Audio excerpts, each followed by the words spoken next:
Assalamualaikum warahmatullahi wabarakatuh. Saya telah terpaksa belajar berdiri dan berjalan semula beberapa kali selain daripada semasa saya kanak-kanak. Jadi saya ingin menikmati berdiri selagi saya boleh berdiri. Dan saya masih tak mau, seboleh-bolehnya masih tak mau tiba satu masa yang saya terpaksa duduk apabila menyampaikan ucapan saya. Cuba prolog seboleh-bolehnya untuk boleh berdiri. Yang kedua, saya telah menyiapkan satu kertas seperti biasa, seperti judgement lah. Kita tulis judgement dulu, kemudian baru baca. Sebab yang pertama, saya tak mau tersilap cakap. Dan bagi saya, apabila saya menulis, saya berfikir lebih dalam. Banyak perkara yang kita tak terasa, tak timbul kalau kita hanya duduk fikir, yang akan timbul apabila kita menulis. Jadi sebab tu saya menulis. Dan lagi satu, saya mau ada rekod apa yang saya kata, dan semuanya saya upload kepada website saya. Jadi kalau ada siapa nak rujuk pun silalah. Dan Alhamdulillah sekarang ni nampaknya dapat sambutan yang amat baik. Terima kasihlah. Saya harap dia akan menjadi amal jariah saya jika yang qualified. Yang berbahagia, yang amat berbahagia Tun Muhammad Hanif, Tan Sri Datuk Profesor, tuan-tuan dan puan-puan sekalian. Semenanjung tanah Melayu telah dijajah daripada orang Melayu. Yang menentangnya, baik Datuk Bahaman, Datuk Sagor, Datuk Maharaja Lela, cicitnya pun ada di sini, Dul Sain, Tok Jagut atau Rosli Dobi adalah orang Melayu. Yang menentang Malayan Union adalah orang Melayu. Yang berkorban nyawa menentang pengganas komunis masa darurat adalah orang Melayu. Yang menuntut kemerdekaan adalah orang Melayu. Orang bukan Melayu menyertai gerakan menuntut kemerdekaan apabila mereka melihat ianya akan menjadi kenyataan untuk menjaga kepentingan mereka. Jadi pada masa itu pun kita sudah boleh lihat tujuan yang berlainan di antara orang Melayu menuntut kemerdekaan dengan orang bukan Melayu menyertai gerakan menuntut kemerdekaan. Dalam pendek, bahasa buah, jaga perut lah. Jaga perut lah. Logiknya, semenanjung tanah Melayu yang dijajah daripada orang Melayu hendaklah dipulangkan kepada orang Melayu. Kalau kita pinjam, saya pinjam daripada Tun Hanif, saya kena pulangkannya bukan kepada dia dengan Tan Sri Jamakan, sebab Tan Sri Jamakan duduk sebelah dia, bukan Islam lain. Tetapi tak berlaku begitu. Orang Melayu diminta berkongsi kuasa yang akan diserah balik oleh penjajah British. Pada masa itu pun orang Melayu telah diminta mengorbankan hak mereka untuk menjaga perpaduan. Orang Melayu bersetuju sehinggakan dalam pilihan raya umum 1955 PRU 1955 untuk memberi lebih banyak representasi kepada orang bukan Melayu. Kawasan-kawasan majoriti Melayu pun diberi kepada calon-calon bukan Melayu untuk bertanding. Keadaan ini berterusan demi untuk memastikan kemenangan pemimpin-pemimpin utama bukan Melayu sehingga PRU 12 apabila kemenangan UMNO sendiri dalam kawasan majoriti Melayu sudah tidak terjamin. Semasa rundingan kemerdekaan, PAS menuntut supaya Pulau Pinang dan Melaka dijadikan negeri-negeri Melayu demi menjaga hak keistimewaan orang Melayu. Semasa Malaysia hendak ditubuhkan, PAS menentangnya kerana ia akan mengurangkan peratusan orang Melayu dan takut kiranya orang Melayu akan hilang kuasa politik, dan dengan itu kedudukan orang Melayu dan agama Islam akan terbuka. Malah selama beberapa dekad PAS senantiasa mengkritik UMNO kerana tak cukup Melayu dan tak cukup Islam. Begitulah prihatin PAS terhadap nasib bangsa Melayu dan agama Islam pada masa itu. Semasa rundingan kemerdekaan juga, Parti Buruh Melayu menuntut supaya ditubuhkan kerajaan unitary kerana mengikut mereka mengekalkan sultan-sultan dan negeri-negeri Melayu akan mewujudkan sebuah kerajaan beraja. Dalam kata-kata lain, mereka hendak menghapuskan sistem beraja di Melayu. Siapakah majoriti ahli-ahli Parti Buruh? Tidakkah tuan-tuan terhidu bau yang serupa sekarang ini? Parti Komunis Melayu mengangkat senjata untuk menubuhkan kerajaan komunis ala Cina. Beberapa orang pemimpin parti-parti kiri Melayu lari ke hutan dan menyertai Parti Komunis Melayu kerana takut ditangkap British. Mereka diperalatkan oleh Jinping untuk mempengaruhi orang Melayu, menyokong perjuangan mereka. Nasib baik pada masa itu orang Melayu tidak terpengaruh dengan mereka. Soalan saya, tidakkah orang Melayu sekarang ini ternampak perancangan yang serupa sekarang oleh komunis bandar, meminjam istilah Tan Sri Rahim Nur? Biar apapun, akhirnya peruntukan perlembagaan dipersetujui dan ia menjadi undang-undang utama kita. Pada detik 12.30 malam, Semenanjung Tanah Melayu pun merdeka.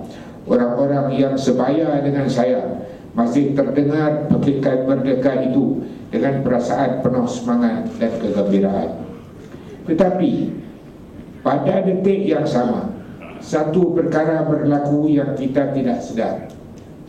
Ini digambarkan dengan jelas oleh Profesor Syed Salim Faruqi dalam bukunya yang bertajuk Document of Destiny, The Constitution of the Federal of Malaysia, yang kebetulan saya menulis forwardnya dan juga saya launch buku itu.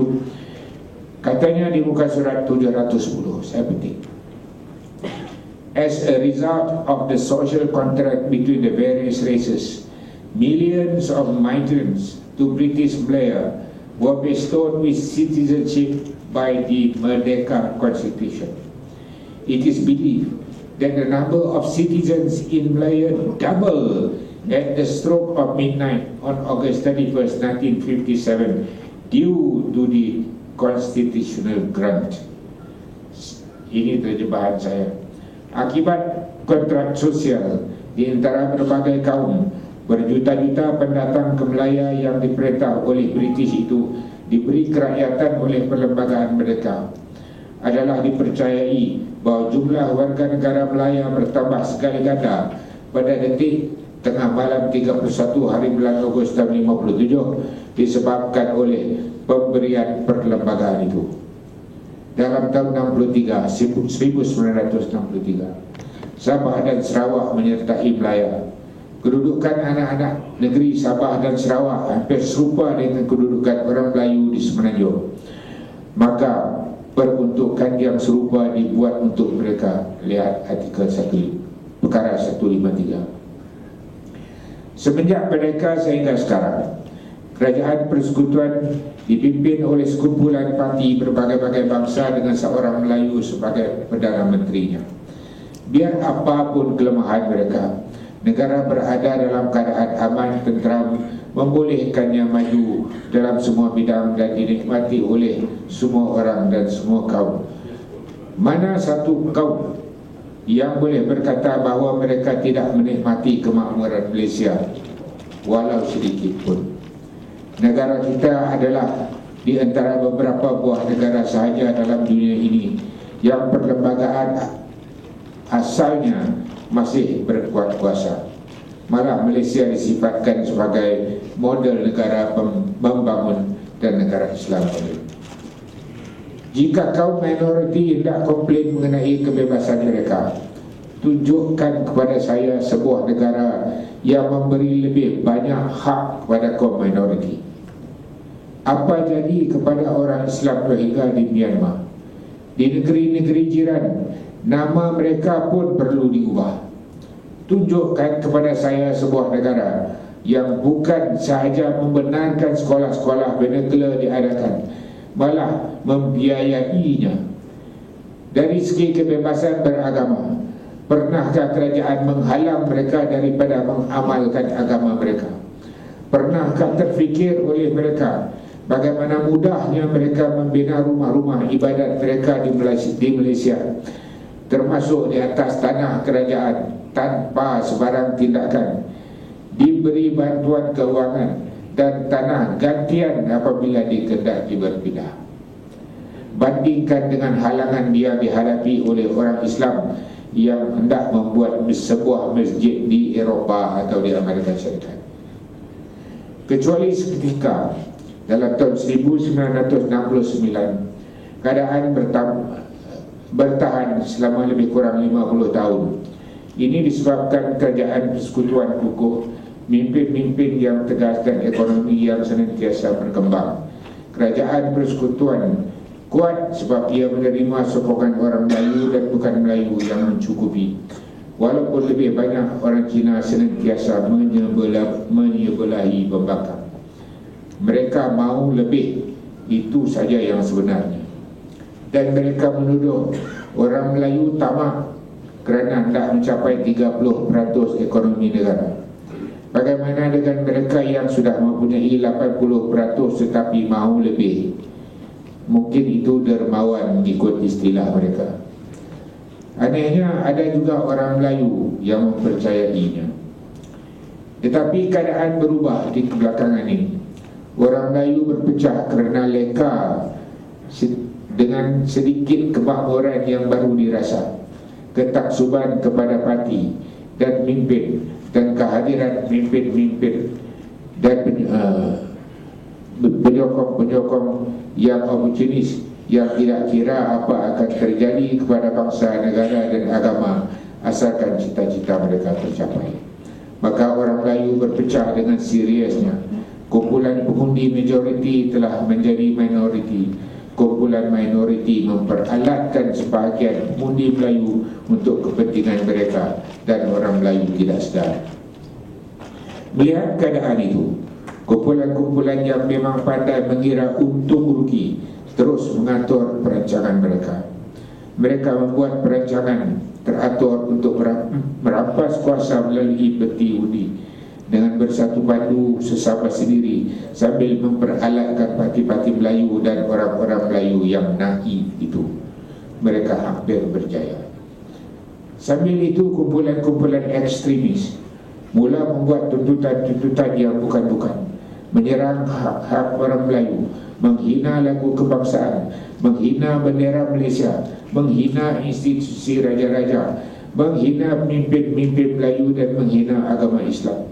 Ketiadaan tindakan tegas terhadap mereka dilihat oleh mereka sebagai tanda kelemahan, dan mereka menuntut lebih lagi.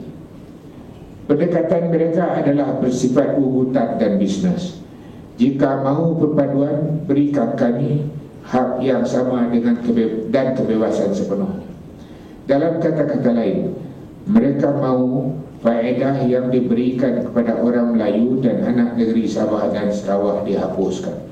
Artinya, mereka mahu perbezaan kadar dalam berkhidmatan awam, beasiswa, dana siswa, keistimewaan pendidikan dan latihan, permit, lesen dan sebagainya dihapuskan. Semua mesti diberi atas dasar merit.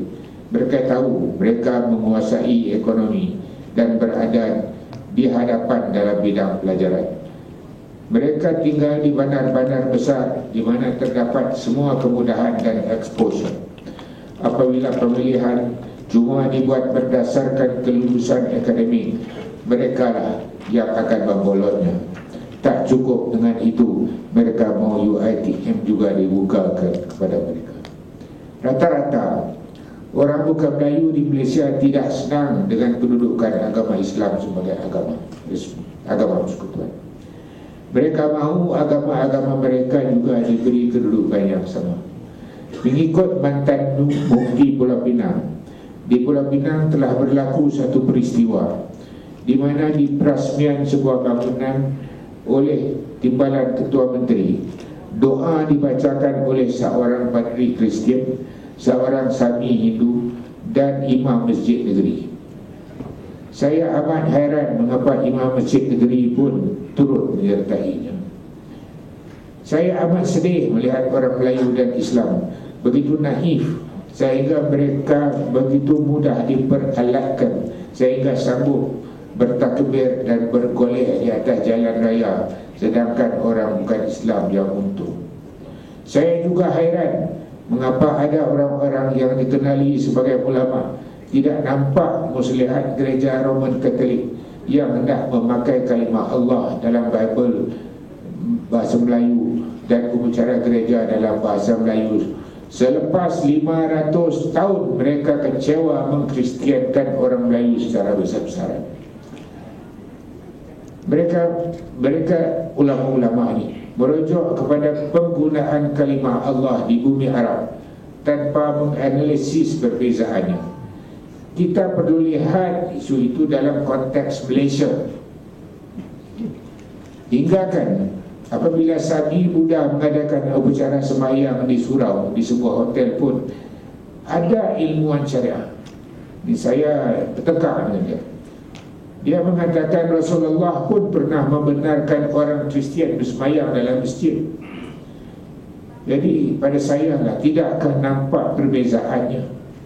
Kisah yang melibatkan kisah yang diceritakan itu, kisah yang dipetiknya itu melibatkan ahli kitab yang beriman dengan Allah dan di peringkat awal kerasulan Muhammad, dan cara mereka bersembahyang pun tidak mencemarkan kesucian masjid. Jika dibenarkan penganut-penganut agama yang ada di Malaysia bersembahyang dalam masjid, apa akan jadi? Bukan saja masjid akan busuk dengan bau garu, malah saya katakan babi panggang pun mungkin akan dibawa masuk ke dalam masjid. Sebab di bulan hantu lapar, menjamu hantu lapar adalah sebahagian daripada upacara sembahyang mereka. Itu beza yang kita kena faham. Mantan Mufti Pulau Pinang juga memberitahu saya adalah susah mendapat peruntukan untuk aktiviti agama Islam di Pulau Pinang, kerana pemimpin-pemimpin agama lain juga menuntut hak yang sama. Jika kita tidak membendungnya, perkara seperti itu akan merebak ke seluruh Malaysia. Di waktu itu, waktu penyiaran rancangan-rancangan agama di televisyen pun akan terpaksa dikongsi dengan agama-agama lain.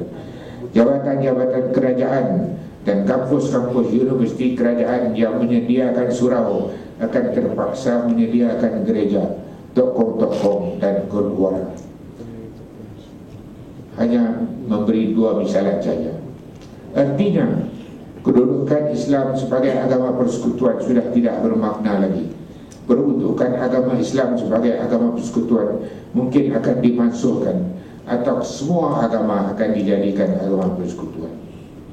Kumpulan ini sangat tidak puas hati dengan peruntukan perlembagaan yang tidak membenarkan orang bukan Islam menyebarkan agama mereka kepada orang Islam.